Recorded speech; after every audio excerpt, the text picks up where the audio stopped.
For decades, Nashville was the center of country music. If you wanted to become a star, there was a formula. Get a record deal, get on country radio, build relationships inside the industry, and if everything went according to plan, maybe one day you'd have a hit song. That system created some of country music's biggest stars. But today, something feels different. Some of the most successful artists in country music aren't following the traditional Nashville blueprint at all. Morgan Wallen built an audience that often feels bigger than country radio itself. Zach Bryan became one of the genre's biggest stars while doing things his own way. Zach Top exploded because fans shared his music online. And every year, more artists seem to be finding success without relying on the industry the way previous generations did, which has led to a question more and more country fans are starting to ask. Has Nashville lost touch with its audience? Or is country music simply changing faster than Nashville can keep up?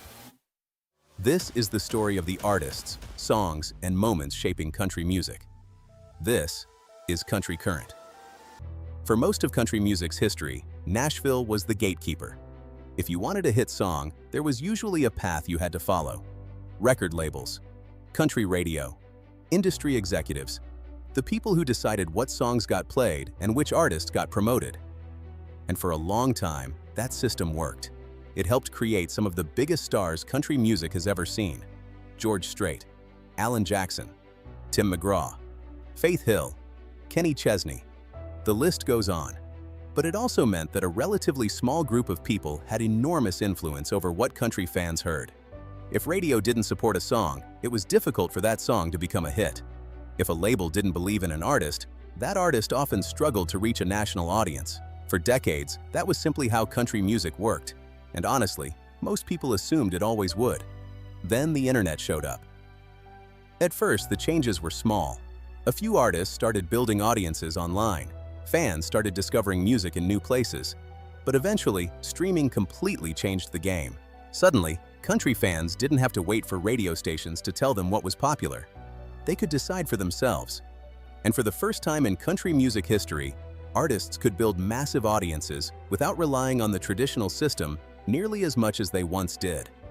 That shift changed everything. Because once fans had the power to choose, they started choosing differently. If there was one artist who showed just how much country music had changed, it was Morgan Wallen. Because Morgan wasn't just having hit songs. He was putting up numbers that rivaled some of the biggest artists in the entire music industry. His albums shattered streaming records. His tours sold out stadiums, and songs like Last Night weren't just popular in country music, they were popular everywhere. But I'm still gonna wake up wanting you and me. I know that last night we let the liquor talk. I can't remember everything we said, but we said it all. What made that so significant wasn't simply the success itself. It was how much of that success seemed to come directly from fans. Even during moments when country radio, award shows, and parts of the industry distanced themselves from Morgan, his audience stayed. In some cases, it even grew. That would have been almost impossible in a previous era. Then there was Zach Bryan, an artist who built one of the most passionate fan bases in music without following the traditional Nashville blueprint. No polished image, no industry formula, just songs that connected with people. And millions of listeners responded. The same thing started happening across the genre. Artists were building audiences through streaming, through social media, through word of mouth. Not because somebody in a boardroom decided they should become stars, but because fans decided they wanted to listen.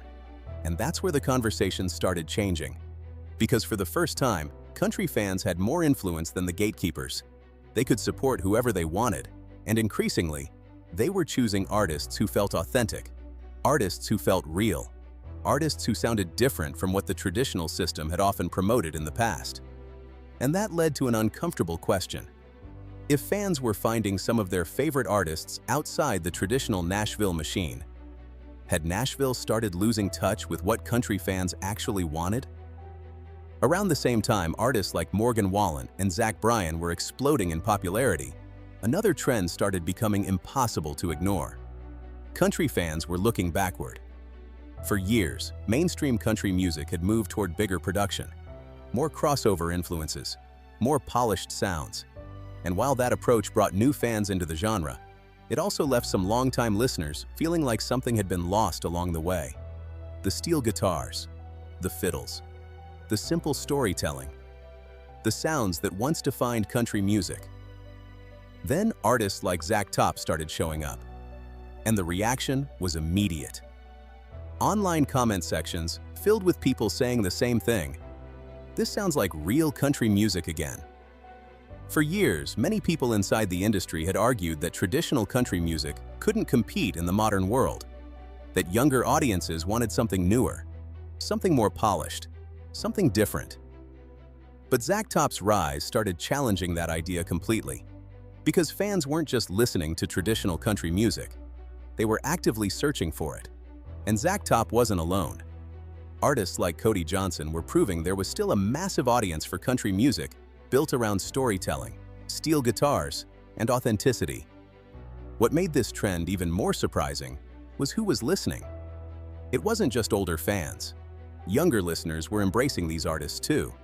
Many of them had never experienced the era of 90s country music firsthand, yet they were connecting with it anyway. And that revealed something important. Maybe country fans weren't rejecting modern country music. Maybe they simply wanted more choices, more authenticity, more variety, more artists who felt connected to the roots of the genre. And that's where the conversation around Nashville started becoming more complicated. Because if fans were clearly embracing artists that sounded different from what the industry had spent years promoting, why did it take so long for the industry to recognize it? So, has Nashville actually lost touch with country fans? The answer is probably more complicated than most people think, because Nashville is still producing major stars. Country radio still matters, record labels still matter, and many of the biggest artists in country music still work closely within the traditional industry system. But what has changed is who holds the power. For decades, the industry largely decided what fans would hear. Today, fans have a much bigger voice, and that means Nashville can no longer simply tell fans what country music should sound like. It has to respond to what fans are already embracing. In many ways, that's exactly what's happening right now. The industry isn't leading every trend anymore. Sometimes it's following them. Morgan Wallen's rise showed the power of a fan base. Zach Bryan's success showed artists could build massive audiences outside the traditional blueprint. Zach Top's popularity showed traditional country music still had a huge audience waiting for it. And together, those artists revealed something important.